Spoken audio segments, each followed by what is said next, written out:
What are we doing to ourselves? What makes anyone think we figured out how to raise our children when time and time again we seem to be doing the opposite of what we should be doing?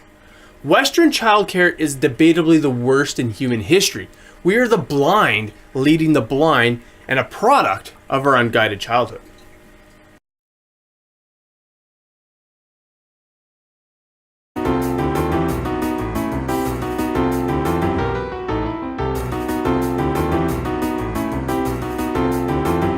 There is three quintessential questions that can tell psychologists, therapists, counselors, or anyone that's trained or educated in human conditioning about a person.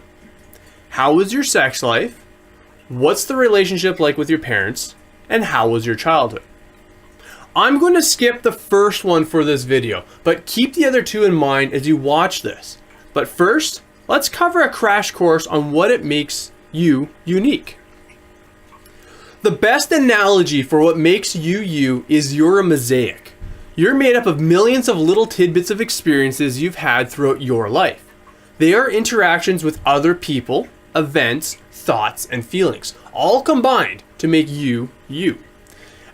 As much as we are the same, no two people can have the same experiences. And with each new experience we have, we filter it through all our past experiences and interpret the scenarios differently.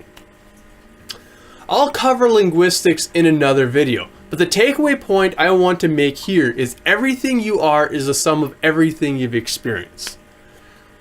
There is one more layer though, genetics. We are all born with a blueprint. It's definitely a factor into how we function biochemically, but I'd argue that our living experience is the most predominant factor into what we are. We can easily overpower and overcome genetic shortcomings with the right form of therapy. So genetics aside for now, we gather all our information about the world we live in through our senses. Those senses take external information unbiased and calculates its context in the brain to give it meaning. So when does this start? When we're 5 years old? When we're born? Before we're born? This happens about 6 months into pregnancy, and they can start to feel things before this too. The fetus is definitely under construction, and it's hard to be very specific when certain events happen, but they do start to pick up sensory information about the outside world before they are exposed to it. In the womb, babies pick up positive and negative ambience and the mood of the environment in which the mother interacts in.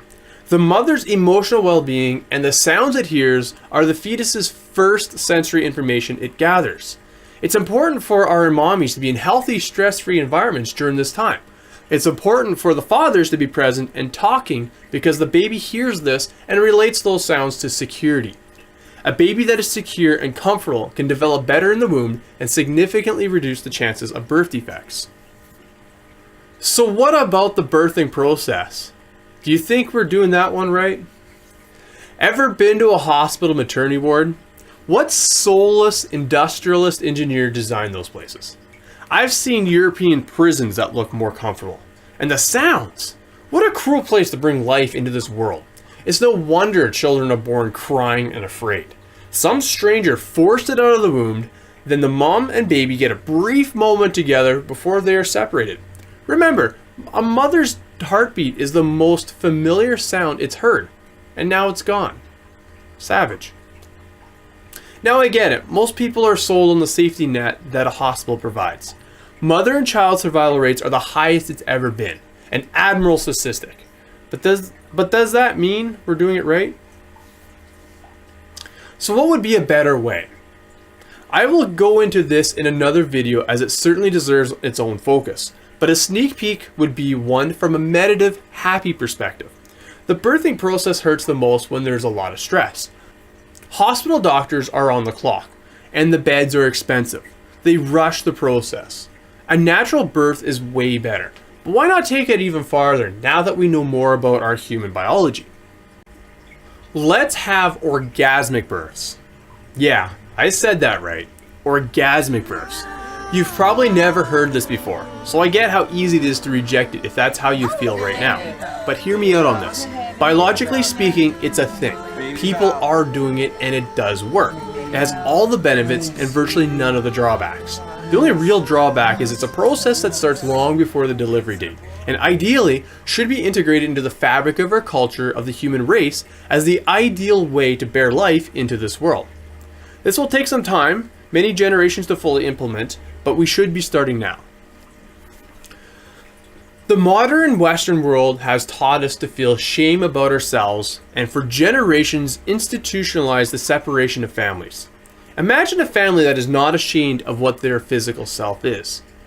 One that expresses high levels of physical intimacy amongst its family. So when the day comes and there's a birth, it's a family event, not an uncomfortable moment between the mother, the father, and the doctor. Let's carry on. We are born 9 months premature relative to the rest of the mammals in the animal kingdom. We are born with huge brains. Most animals born are just teeny versions of their parents. They don't generally go through puberty like we do. Mammals, relative to the animal kingdom, are more social and require bigger brains to handle the workloads of these interactions and more complex communications. Nature solved that by half-baking us in the oven and letting us finish simmering in the external world. This has presented new problems as we are completely defenseless and cannot take care of ourselves for another decade. For the first couple odd years, mother and child should be almost inseparable. It should be up to the child when it feels comfortable to venture away from its mother. We can encourage but never force this separation. We definitely want to encourage them to interact with other people, especially ones of their age. But don't worry about clingy people. In fact, forced separation is what causes people to become clingy when they get older in their relationships. It stemmed from this new age philosophy that you need to wean your child young. Let the baby cry itself out. Alone. All by itself. Very unnatural.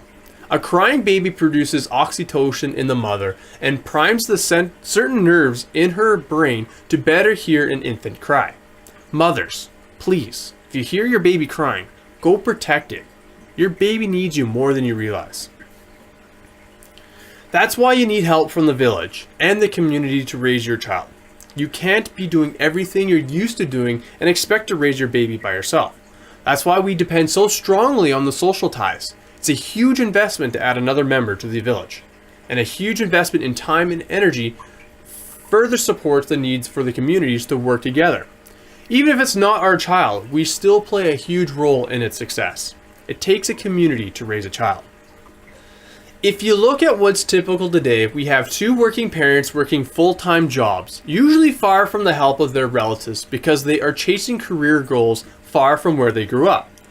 They send their kids to daycare and let strangers raise their children. And because the work week is so long, rush hour traffic, lineups at the store, by the time when we get home, we just want to relax in front of the TV or a computer. What's good enough for us must be okay for our children, right? We now have a new generation of people being raised by the media. They don't go outside to play anymore. Their best friend is a computer. We live in a digital world. You're watching this video through a digital device. It's all we know. It's all everyone around us knows. It's a new lifestyle we've never had before. But is it healthy? What consequences do we suffer from or won't admit or are even aware of with this new lifestyle? All this just because everyone else is doing it, and it seems to be the new norm in our technological society. We are the same animal 10,000 years ago as today. In such a short period of time, very little has changed. If we had a time machine, we could take one of our babies and put it in the hands of our ancestors, and it would be no different. If we take one of theirs in some sort of trade and raised it, it would be no different than any child today. The only difference would be the immune system. So if we're the same chemically and hormonally and evolved to handle life back then, and now we live in a completely different environment, would it not be ridiculous to think that somewhere between then and now, there would be no problems? Do you wonder why mental health is a growing concern these days? Pharmaceutical industries have been capitalized in making big dollars on your suffering. We need to look back into our past, study how we lived, and the biochemistry we evolved from, and conduct our lifestyles accordingly. This does not mean we need to literally live in our past, just mimic it.